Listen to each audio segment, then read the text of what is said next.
तो आज के मार्केट के लिए आपकी टॉपिक कहाँ से रहेगी सर? वेल आज के मार्केट के लिए जो टॉप पिक रहेगी, पहला तो आईटी की हमने बात की है तो आईटी सेक्टर से ही रहेगी। एंड आईटी सेक्टर से बी सॉफ्ट बेटा सॉफ्ट पर नज़र है यहाँ पे। करीब 4% के आसपास के गेन ऑलरेडी स्टॉक होल्ड कर रहा है, बट लोअर साइड से जिस तरीके से एक रिकवरी मूव अटैम्प्ट किया है। वेल कॉल देने से पहले एक चीज़ क्लियर कर देते हैं कि ये जो रिकमेंडेशंस रहेगी फॉर नेक्स्ट 1 और 2 ट्रेडिंग सेशंस के लिए रहेगी, बिकॉज यूजुअली अगर हम देखें तो आईटी सेक्टर 1-2 दिन का ही मूव देता है और उसके बाद में वापस से एक डिक्लाइन कंटिन्यू होते हुए नजर आते हैं। तो यहाँ पे पोजिशनली इन रिकमेंडेशंस को होल्ड नहीं करना है, specifically in the IT sectors. So Birla soft पर यहाँ पे नज़र रखनी चाहिए। हमें लग रहा है करीब 298-97 अगर इस लेवल्स के आसपास मिलते हैं तो फिर वापस यहाँ पर एक बार बाय इनिशिएट किया जा सकता है। अप साइड में 305 310 ये एक इमीडिएट टारगेट हो सकते हैं स्टॉक के। डाउन साइड में अभी के लिए जो सपोर्ट इंटैक्ट है वो करीब 288 के आसपास में इंटैक्ट है। तो 297 298 इस रेंज में बाय करना है। 287 के स्टॉप लॉस के साथ में अप साइड 310 तक बिरला सॉफ्ट में देखने को मिल सकता है। इसके साथ साथ में अगर हम बात करें अदर कुछ स्टॉक्स की, तो यहाँ पर प्रदीप फास्फोरस यहाँ पर थोड़ा सा लाइक नज़र रहेगी फॉर द बाइंग के लिए, बिकॉज ओवरऑल स्टॉक के अंदर पिछले 3 से 4 ट्रेडिंग सेशन से एक अच्छी स्ट्रेंथ थी। कल के ट्रेडिंग सेशन में एक पॉज लेता हुआ स्टॉक नजर आया, बट आज वापस मोमेंटम कंटिन्यू कर रहा है एंड प्रायर स्विंग हाइस को ब्रेक किया है स्टॉक ने। ओवरऑल भी अगर हम देखें तो करीब 160 के आसपास की एक इंपॉर्टेंट जोन्स थे जिसके ब्रेकआउट स्टॉक ने कंफर्म किए थे, और उसके बाद से कल के ट्रेडिंग सेशन में वापस से उन्हीं लेवल्स को एग्जैक्टली रीटेस्ट किया और आज स्ट्रेंथ कंटिन्यू होता हुआ नजर आ रहा है, विच इज क्लियरली इंडिकेटिंग कि स्टॉक अब नेक्स्ट अप मूव के लिए तैयार है। ऑन दी हायर साइड में पॉसिबिलिटीज़ लग रही है 172-175 के टारगेट्स की, वाल ऑन द लोअर साइड में अभी के लिए जो सपोर्ट है वो करीब 161 पर इंटैक्ट है। तो मेरे हिसाब से अगर कोई बाय लेता है current market price strictly stop loss 161 below का प्लेस करके चलिए। अप साइड में 172 तक के टारगेट्स प्रदीप फास्फोरस में देखने को मिल सकता है। चलिए ठीक है, तो 2 पिक निकल करके आए हैं सचिन सर की तरफ से। प्रदीप फॉस्फेट अभी 166 के लेवल पर कामकाज करता हुआ नजर आ रहा है 3.5% की तेजी के साथ में। इमीडिएट टारगेट्स की अगर मैं बात करूं तो सर की तरफ से 172 से लेकर के 175 तक के टारगेट्स आप लोगों को सुझाए गए हैं। स्टॉप लॉस जो आपको मेंटेन करना है 161 161 का मेंटेन करने की सलाह दी गई है। इसके अलावा आईटी स्पेस से काउंटर निकल करके आया है, जिस तरीके से आज आईटी स्पेस एक बढ़िया मार्केट को लीड करता हुआ नजर आ रहा है। 299 के लेवल पर बी सॉफ्ट आज कामकाज करता हुआ नजर आ रहा है 4.13% के अपसाइड के साथ में। सर के अकॉर्डिंग 298-97 के लेवल पर अगर आपको मिलता है तो खरीदारी करने की सलाह है। 305 से लेकर के 310 तक के टारगेट के लिए स्टॉप लॉस 287 का मेंटेन करने की सलाह दी गई है बी सॉफ्ट के अंदर। ये 2 टारगेट्स, ये 2 काउंटर्स निकल करके आए हैं आप लोगों के लिए।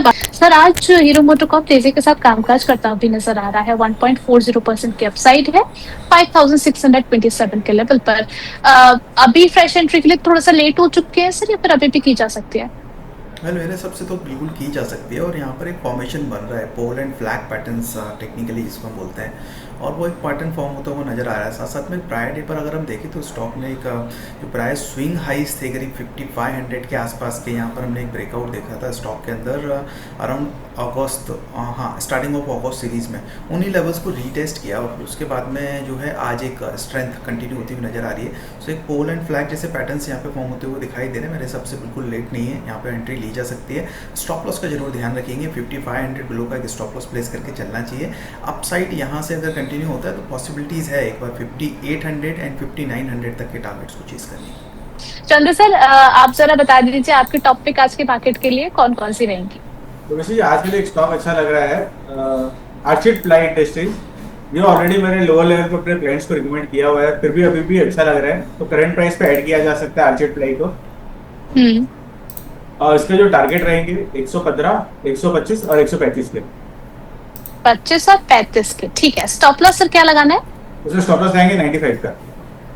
95 का स्टॉप लॉस लगाना है। अगर जब कोई पोजिशनल ट्रेडर है तो 78 का स्टॉप लॉस लगा सकता है पोजिशनली, और टारगेट रहेंगे 150 से लेकर 200 के। 150 से लेकर के 200 तक के पोजिशनल पॉइंट ऑफ व्यू से आप ये जो है वो टारगेट और स्टॉप लॉस बता रहे हैं, ठीक है। मेरे हिसाब से रक्षाबंधन गिफ्ट रहेगा, रक्षाबंधन टू रक्षाबंधन। चलिए, रक्षाबंधन से लेकर के रक्षाबंधन के लिए, यानी कि अगले रक्षाबंधन अगर आप सोच रहे हैं कि क्या मैं गिफ्ट करूं अपनी सिस्टर को, तो आप इसमें निवेश करके चल सकते हैं, ऐसा कहना चंद्र सर का है। आशिक प्लाई इंडस्ट्रीज लिमिटेड 105 के भाव पर कामकाज करता हुआ नजर आ रहा है 2.81% के अपसाइड के साथ में। अगर हम बात करें थोड़े से नियर टर्म की, तो 115 से लेकर के 125 और 35 तक के टारगेट सुझाए गए हैं। 95 का स्टॉप लॉस थोड़े कम अवधि के लिए लगाना है। पोजिशनल पॉइंट ऑफ व्यू से 78 का स्टॉप लॉस लगाना है। 150 से लेकर के 200 के टारगेट्स सर ने कहा है यहाँ पर बनते हुए नजर आ रहे हैं। सचिन सर, अब आपके पास आना चाहूंगी मैं। सबसे पहले तो यही आपसे जानना है कि क्या थोड़ा सा आपसे टाइम स्ट्रेच हो सकता है, या फिर जो है अब डिस्क्लेमर ले लिया जाए? आई थिंक 10 to 15 मिनट्स हम और एक्सटेंड 10 to 15 मिनट्स। एक्चुअली यहाँ पर कई सारे सवाल आए थे, उस पर ही आपकी राय जानना चाहूंगी मैं। सबसे पहले तो भजन सिंह जी कह रहे हैं कि सचिन सर की आवाज हल्की से लो आ रही है। ठीक है, थोड़ा सा आप एनर्जी के साथ और बात कर लेंगे। Okay, अनंत राज ठीक है। देख लीजिए सर, क्या इस लेवल पर बाय किया जा सकता है? लॉन्ग टर्म का नजरिया है इनका।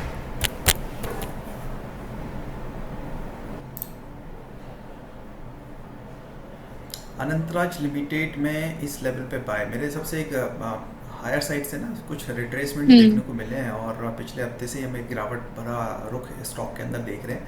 हालांकि ओवरऑल देखें तो लाइक अभी भी स्टॉक अपने short term and long term की मूविंग एवरेजेस के ऊपर ही सस्टेन कर रहा है। मेरे हिसाब से स्लाइड डिप का और वेट करना चाहिए। बेस्ट लेवल है स्टॉक में बाइंग के लिए करीब 590 to 93 का।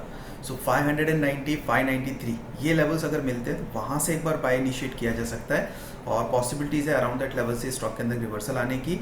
और वो रिवर्सल अगर मिलता है तो 590 93 में ऐड करने के बाद में अप साइड में अगेन 625 to 630 तक के टारगेट लेके चल सकते हैं।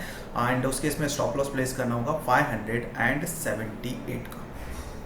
ठीक है, इसके अलावा चंद्र सर, आप देख लीजिए कोफोर्ज, जहां आईटी स्पेस में लगातार धोखा मिला, इस काउंटर में बढ़िया तेजी देखने को मिली। आज भी अगर हम देखें 3.5% से ज्यादा की तेजी काउंटर दिखा रहा है 1972 पर। काका सिंह जी का सवाल है, कैसा लग रहा है सर ये आगे के लिए?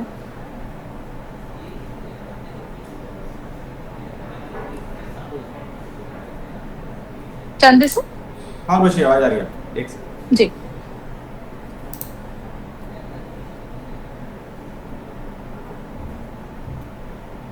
उसी प्रोपोज अच्छा लग रहा है, पर रिस्क रिवॉर्ड फेवरेबल नहीं बैठ रहा है यहाँ पे, क्योंकि रैली काफी स्ट्रांग हो चुकी है और स्टॉप लॉस काफी पीछे रह रहा है। अगर किसी का एक्सिस्टिंग पोजीशन है 1880 के स्टॉप लॉस से बने रहे पोजीशन में, और नई एंट्री के लिए रिस्क रिवॉर्ड फेवरेबल है, इसलिए नई एंट्री के लिए अवॉइड रहेगी। और नई एंट्री के लिए एक अपडेट देना था, ये मैंने आपके शो पे जब इसमें क्रैश हुआ था 1111 के लेवल पे रिकमेंड किया था प्रोफिट बाय करने। ठीक है, तो इस अकॉर्डिंग अपनी रणनीति बना करके चलेगा। सचिन सर, यहाँ पर दीपक जी का सवाल है जीएमडीसी को लेकर के। 50 शेयर इन्होंने ले रखे हैं एट द प्राइस 570 567 के आसपास ये ट्रेड हो रहा है। हालांकि स्टॉक अभी के लिए एक इम्पोर्टेंट लॉन्ग टर्म की मूविंग एवरेजेस के नीचे शिफ्ट हुआ है एंड ट्रेड होता हुआ नजर आ रहा है। बट मेरे सबसे इमीडिएट बेस करीब 550 के आसपास में एक अच्छे सपोर्ट एरियाज बने हुए हैं। अगर ये होल्ड कर सकते हैं तो मैं सजेस्ट करूंगा 550 बिलो के स्टॉप लॉस के साथ बने रहिए। एक से दो ट्रेडिंग सेशन में अगर स्टॉक 573 75 इन लेवल्स के ऊपर सस्टेन हो जाता है तो फिर पॉसिबिलिटीज बनेगी करीब 600 तक के लेवल्स को चेज करने की। अगर वेट कर सकते हैं, होल्ड कर सकते हैं तो बिल्कुल बने रहिए 550 बिलो के स्टॉप लॉस के साथ में। जैसे ही 573 75 ये रेंज ब्रेक होगी, स्टॉक में एक अच्छा अप मूव देखने को मिल सकता है। ठीक है, इसके अलावा सर जीएमआर एयरपोर्ट देख लीजिए सचिन सर, यहाँ पर भी इनके पास 150 शेयर है, 105 के भाव पर अभी 98 पर आ चुका है। क्या इनको अभी बने रहना चाहिए या फिर कुछ एवरेज भी किया जा सकता है? जीएमआर एयरपोर्ट में एक अच्छा खासा डाउनसाइड देख रहे हैं, no doubt. And important moving averages के नीचे शिफ्ट होता हुआ स्टॉक नजर आया है। साथ साथ में वीकली चार्ट्स पर भी जो है वो वीकनेस बनी है स्टॉक के अंदर। हालांकि वीकली चार्ट्स पर अगर हम फोकस करें तो करीब 50 वीक्स के मूविंग एवरेजेस के आसपास में अभी के लिए स्टॉक रुकता हुआ दिखाई दे रहा है। मेरे हिसाब से अभी के लिए होल्ड करिए पोजीशंस को एक स्टॉप लॉस के साथ में, एंड स्ट्रिक्टली वो स्टॉप लॉस प्लेस कीजिएगा। अगर वो हिट होता है तो पोजीशन से एग्जिट करना होगा, और स्टॉप लॉस है 96.70 का। इफ इन एनी केस अगर ये स्टॉप लॉस हिट होता है तो डेफिनेटली पोजीशन से एग्जिट करने की सलाह होगी। बट जब तक ये स्टॉप लॉस के ऊपर ही स्टॉक ट्रेड होता हुआ नजर आ रहा है तब तक के लिए होल्ड कर सकते हैं। इन केस कोई पुल बैक मूव वापस मिलता है 101 103 तक के लिए तो फिर वहां पे एक बार एग्जिट के बारे में सोचिएगा।